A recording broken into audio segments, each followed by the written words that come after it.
what I thought I'd do is sort of go through 5 or 6 sort of the key things which I think are sort of important in where we take this whole field. A field which is in a period of, I think, great excitement. We have a burgeoning of new methods of innovation in the public sector around social policy, and feeding into that, a great wave of interest in the use of much more formal experiments, control groups, data, and so on.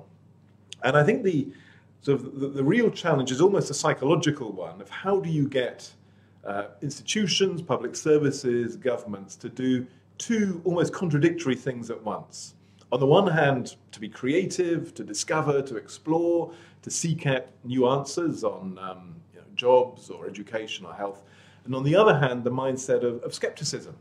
How do we then work out which ones of those are worth preserving, scaling, and extending? And a question I find myself asking more and more to someone who has a great idea is, how would I know if you were wrong? And a lot of people are completely stumped by that question, haven't really reflected on it. They may be so enthusiastic with their new idea, or they may be so set in the mold of doing things the old way that they simply can't answer the question, how would we know if you were wrong? And I see your event as part of, a really important part of, trying to get that question more embedded in how social policy works.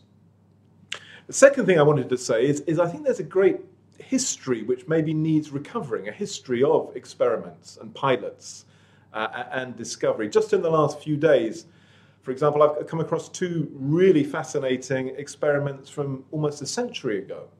One was an experiment here in Britain called the Peckham experiment, where a group of doctors in the 1920s and 30s tried to shift healthcare from just cure, just hospitals, towards a whole environment, almost a systemic approach to health for a very poor population in South London. Far ahead of its time, according to some researchers, 30, 40 years later, had a huge impact on the life chances of children who were part of the Peckham experiment, but no systematic context into which to put that evidence. So it was then actually closed down when Britain set up a National Health Service in the 1940s, and a health service organised on more traditional ways around doctors and hospitals. And the other came about through looking at alternative currencies and monies, where we were looking at the Virgil experiment in Austria, again in the 1930s, where a town created an entirely new kind of money to address unemployment in the midst of the Depression. Again, it appears in retrospect to have had all sorts of useful effects, but there was no context of evidence and experimentation to assess it and to see whether its ideas deserved to be spread, and they were probably too radical at the time. So somebody, I hope, might do in the next year or so some recovery, some almost archaeology of social experimentation. What can we learn from those 19th centuries, 1920s, 1930s experiments? The third point I thought I'd share is really about the context. Last week there was a very interesting gathering the OECD brought together of public sector innovation from across the world. We're seeing a flowering of new laboratories and teams and centres. We've published, for example, overviews of what we've called innovation teams around the world. And there's a hunger to make innovation in the public sector much more effective, a sense it's needed partly because of financial pressures, partly because of public demands, partly because new technologies make new options feasible, and a sense that the existing structures of government and social policy just aren't good at doing innovation. Into this world are feeding many different methods, the methods from design, methods from social entrepreneurship, methods from open data. And included in some of those is more formal experimentation. But it's interesting when we look at the 200 or so labs there are around the world, setting up even as we speak in countries like New Zealand or Chile or United Arab Emirates. Not many of them are actually using formal experimental methods. There are a few examples, like here in Britain we have the Behavioural Insights team, which we now house within Nesta, which does very formal experiments with psychological prompts from psychology for reorganizing tax collection or job centers and so on. But my sense is the experimental method isn't sufficiently part of the armory of these new teams and labs. And that may be a problem for them because it may make it harder for them to show their real impact, their real use. And one of the things which has helped the behavioural insights team is precisely because they did use formal experimental method, they've been able to show to people like the tax authorities that they could save them hundreds of millions of pounds a year.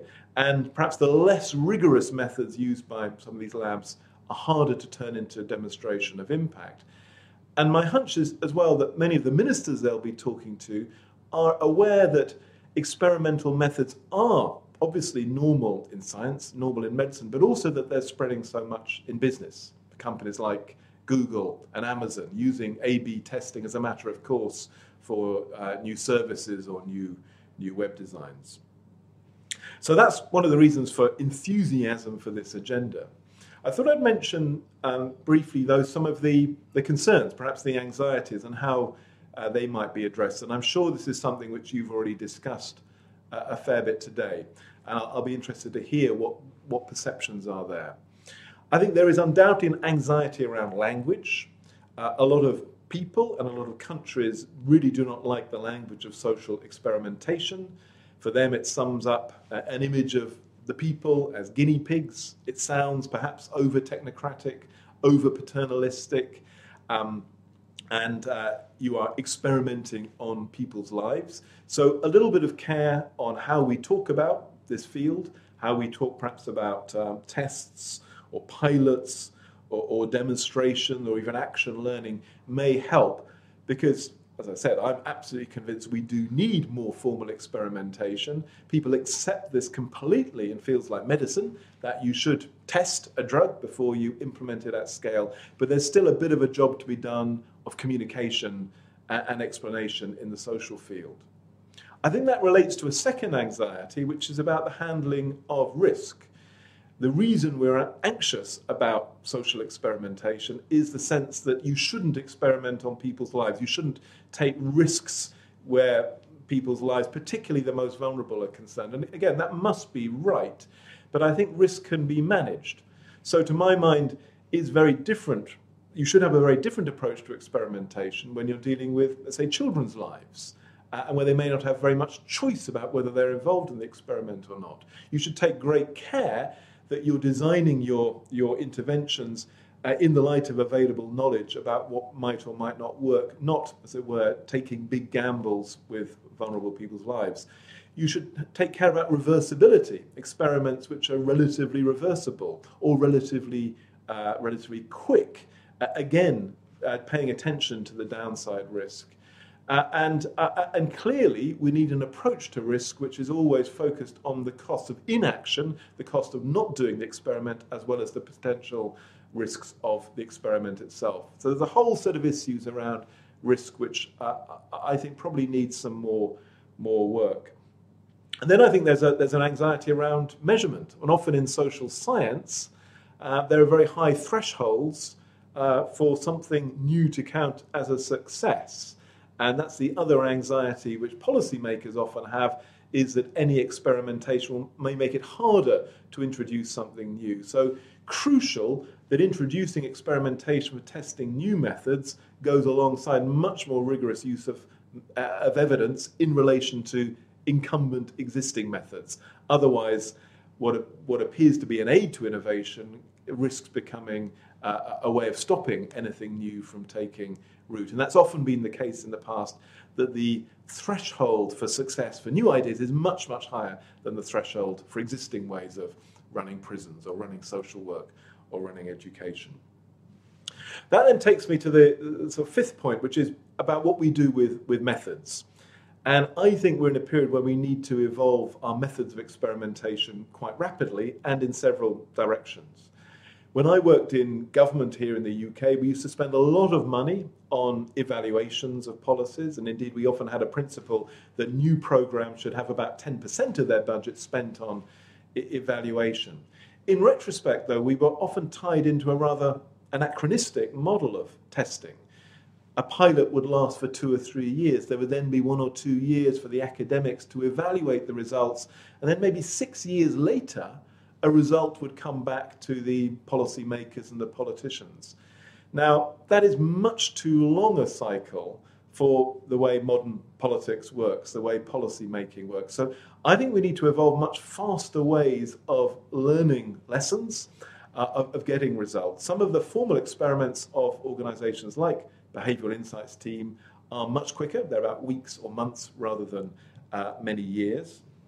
I think we need ways of almost integrating the research and the activity so they are combined rather than sequential. And that's something being done a bit here in the UK with a thing called Project Oracle, working on youth projects, linking the commissioners at the level of the city, in London in this case, the providers and academics. So they're working in real time together to assess experiments rather than, say, waiting for an experiment to be completed before the evaluation happens.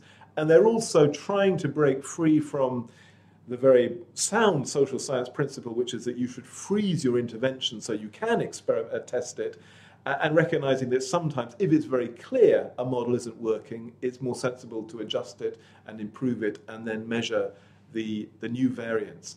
And I think the more we can make use of rich data, real-time data, the faster we can make our models of experimentation. But I'd be really interested to hear what the thoughts are of you there, how we can do this. And the related point is bringing down the costs of experiment. We put on our website at Nesta a while ago a thing called Randomize Me, a do-it-yourself tool for randomized control trials.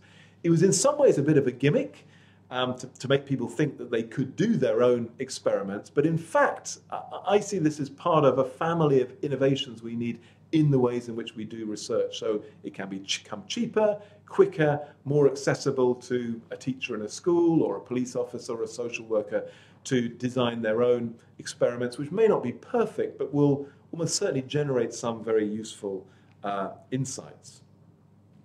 We then, this is my 6th point, need to spread these models and these approaches. Some fields are absolutely at ease with experimentation, like medicine. Others hardly use these methods at all. And it's fairly random which fields have an experimental sort of ethos, approach, and confidence, and which ones don't. A few weeks ago here at Nesta, we launched something called the Innovation Growth Lab, which is using very formal experimental methods to test business support for high-growth firms, entrepreneurship, and innovation. And I'm glad to say the Danish government is one of our partners in that, as is government in the Netherlands and Australia and foundations in the US. We got into doing this in part because we discovered that around the world there'd been almost no systematic experimentation on economic policy, business supports, almost no use of control groups. And as a result, it was very hard to really know which policies and programs had been effective. A parody of this was in the UK case. Our business department is used to use as a research method surveying recipients of funding from that department to see whether they thought the funding had been good or bad. And that's obviously not a very smart way of discovering results. Much better to try out methods of business support and then see 1, 2, 3 years later whether the businesses which have had support have grown more effectively than the ones without support. Not so hard to do, but very novel. And I think we'll find there's quite a lot of other fields where much more systematic experimentation will quickly generate very, very useful results. One other one which I'm fascinated by is smart cities. Huge amounts of investment around the world in ways of using technology to make cities smarter in all sorts of ways, but almost no evidence on what works and what doesn't work. So cities themselves are entirely vulnerable to the marketing of big tech companies, which say their fancy new machineries will, transform transport or energy, but almost no independent verification of those claims. And it's a paradox. This very data-driven field of smart cities is almost completely devoid of evidence and data about what actually works in smart cities. So a couple of final comments. as I said, I see this whole field as almost a way of combining contradictory mindsets. On the one side, the mindset of creativity and discovery, and on the other, the mindset of skepticism and measurement.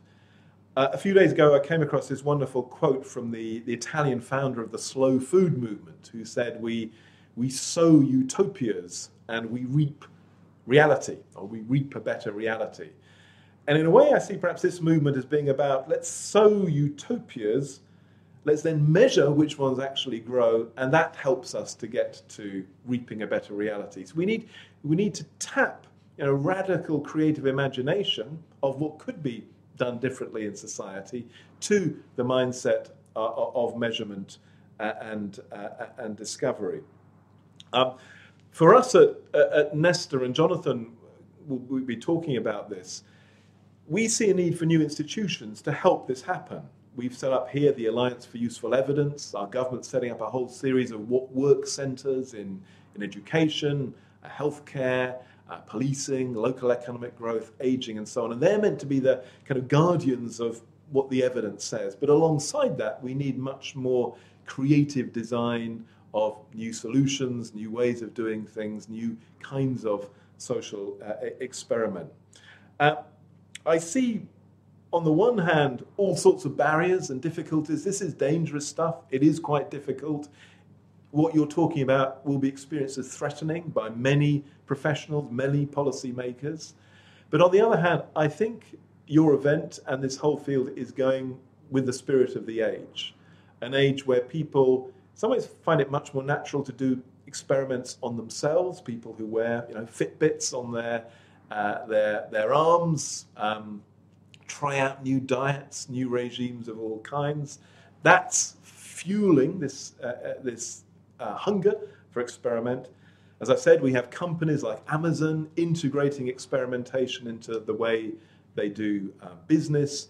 And through things like the Open Government Partnership, we're seeing this steady drive to much more open data, much more systematic feedback in the world of policy.